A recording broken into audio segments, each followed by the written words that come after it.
Здравствуйте, дорогие второклассники! Я приветствую вас на нашем уроке русского языка.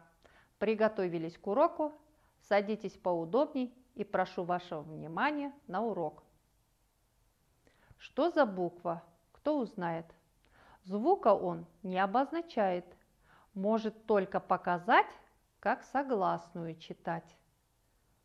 Конечно же, это буква мягкий знак. А теперь посмотрите на эти предметы и подумайте, скажите, что связывают эти слова. Конечно, во всех этих словах есть мягкий знак. Напишите слова в тетради. Деревья, семья, морковь, муравьи, варенье, печенье. Написали? Ну а теперь найдите лишнее слово. Правильно, это слово морковь. Теперь вопрос, почему? Потому что в слове морковь буква мягкий знак – показатель мягкости согласного, а во всех остальных словах мягкий знак отделяет согласную букву от гласной. Значит, тема сегодняшнего урока – разделительный мягкий знак. И сегодня на уроке мы с вами вспомним роль разделительного мягкого знака в словах. Давайте для начала составим кластер мягкому знаку. Мягкий знак – это буква, не дает звука. Мягкий знак – показатель мягкости, то есть мягкий знак смягчает согласную. Я могу сказать, что мягкий знак – фокусник, а еще мягкий знак может быть разделительным. Давайте для начала вспоминать и доказывать, почему мягкий знак не дает звука.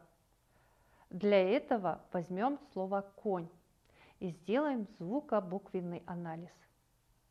Итак, в слове «конь» 4 буквы, 3 звука, потому что буква мягкий знак не дает звука.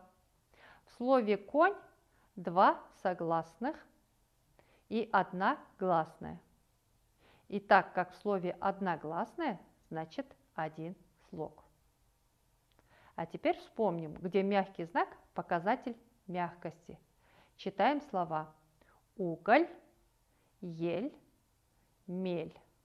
Мель – это мелкое место в речке. Полька. Во всех этих словах мягкий знак смягчает рядом стоящую согласную. Во всех этих словах звуков меньше, чем букв. А давайте попробуем убрать мягкий знак и прочитаем эти слова без мягкого знака. Угол. Посмотрите, уголь без мягкого знака превратился в угол. Ел. Слово ель без мягкого знака превратился в глагол ел. Попробуем следующее слово. Мел. Мель превратился в мелки. Полка. Танец полька превратилась на слово полка. Вот и доказала я, что мягкий знак – фокусник. С мягким знаком некоторые слова имеют одно значение, а без мягкого знака – другое значение. Давайте теперь разберемся, что мягкий знак может быть разделительным. Прочитайте слова: листья, деревья, семья, скамья, муравьи. Такие слова существуют? Конечно же нет. Как нужно изменить произношение и написание этих слов, чтобы получились настоящие слова? Нужно поставить разделительный мягкий знак, который покажет, что после него идет звук «и» и не даст слиться звуком. Прочитаем теперь эти слова: листья, деревья, семья, скамья, муравьи.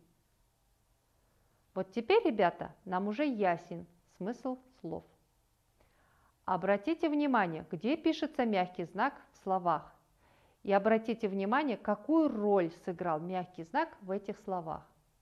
Конечно, мягкий знак отделил согласную от гласной и не дал им слиться. Именно для этого и на письме используется мягкий знак.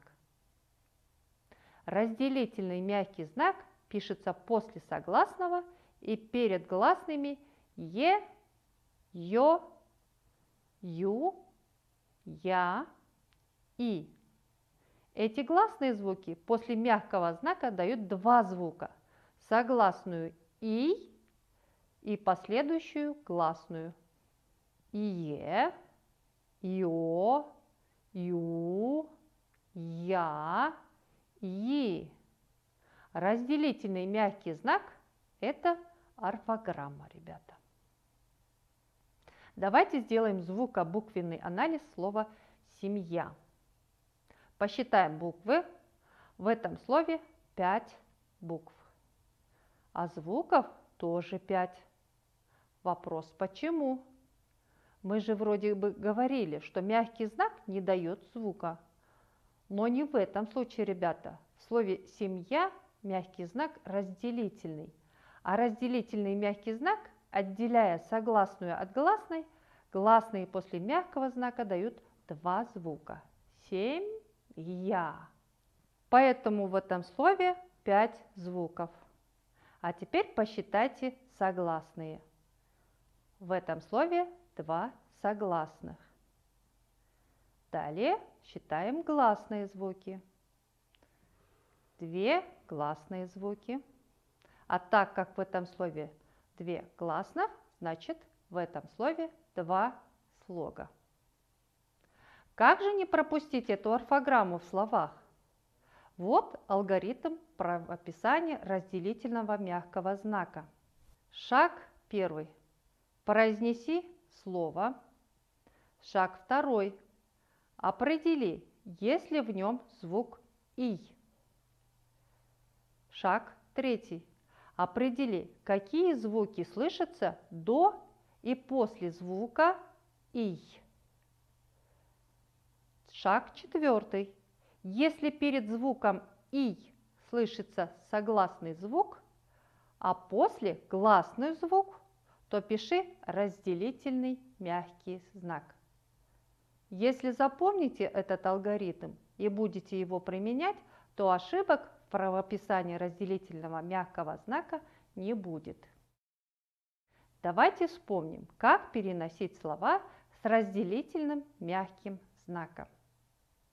Слова с разделительным мягким знаком нужно переносить так же, как и слова с мягким знаком, показателем мягкости.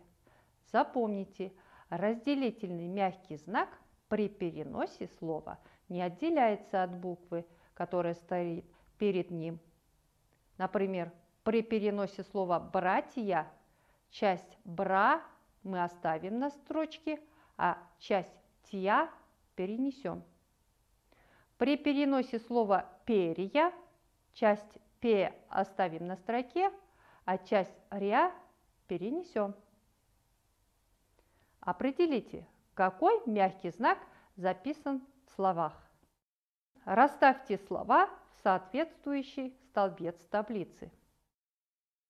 Окуньки, осенью, платье, семья, вьюга, учитель, жилье, коньки, счастье, птичьи, крыльцо, пальто, хлопья. Подсказка. Вспомни, в каких случаях в словах русского языка пишется разделительный мягкий знак. Определи, в каких из предложенных слов пишется разделительный мягкий знак, а в каких мягкий знак – показатель мягкости. Теперь проверьте, ребята. Мягкий знак – показатель мягкости, окуньки, учитель, коньки, крыльцо, пальто. разделительный мягкий знак – осенью, счастье, семья, хлопья, жилье, платье, птичьи, вьюга. Вы молодцы, если правильно выполнили. Ребята, давайте сравним, чем отличаются и чем похожи мягкий знак, как показатель мягкости, и разделительный мягкий знак. Мягкий знак, показатель мягкости, показывает мягкость согласных, а разделительный мягкий знак разделяет согласную от гласных е, ё, ю, я, и не дает слиться согласную с гласной.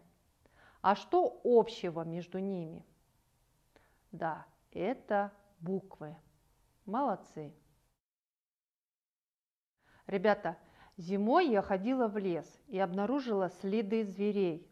И специально сфотографировала на телефон. Посмотрите, вот такие следы. Потом я узнала, что это были медвежьи, оленьи, кабаньи и волчьи следы. Я даю вам время, чтобы вы запомнили, чьи следы какие. А потом вы должны угадать эти же следы. Поиграем с вами в игру «Чьи следы?». Угадайте, первые следы. Они чьи? Проверяем.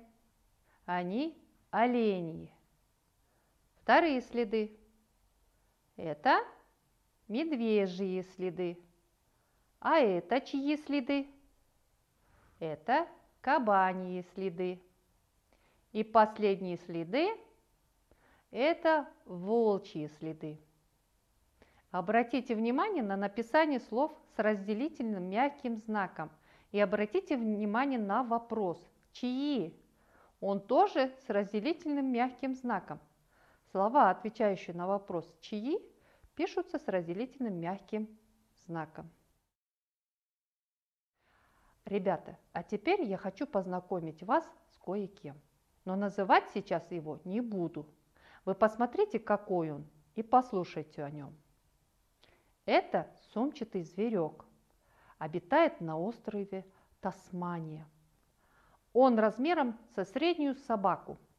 У него громкий визгливый крик и свирепый характер. Он наносит сильный укус, может даже перекусить металлические капканы. И как вы думаете, как зовут такого зверя? Его зовут, ребята, тасманский дьявол. Запишите название этого зверя, выделите орфограмму и определите, сколько букв и звуков в этом слове. Вспомните, что разделительный мягкий знак мы подчеркиваем одной чертой, а рядом стоящую гласную двумя чертами. Ребята, если вы хотите узнать побольше про этого тасманского дьявола, вы можете поискать информацию в энциклопедии или найти в интернете. А теперь, чтобы проверить, все ли вы усвоили, я предлагаю вам пройти через маленькое испытание. Выберите правильный ответ. Разделительный мягкий знак пишется после гласных или после согласных? Конечно же, после согласных. А теперь ответьте, разделительный мягкий знак пишется перед согласными или перед гласными? Например, семья, стулья, деревья, варенье. Следующее. Укажи слово, где пишется разделительный мягкий знак. Колокольчики, стулья. Конечно же, это слово стулья. Молодцы, если правильно ответили. А теперь распределите эти слова на два столбика. В первый столбик слова с мягким знаком, показателем мягкости, а во второй столбик слова с разделительным мягким знаком. Ну а теперь проверьте. Слова с мягким знаком, показателем мягкости – это письмо, коньки, пальчик, скользко, кольцо. Слова с разделительным мягким знаком: платье, семья, пивунья, ученье, хохотунья, белье. Надеюсь, вы все справились с заданиями. А теперь оцените свои успехи на уроке. Проанализируйте свои умения и навыки и определите свою ступеньку.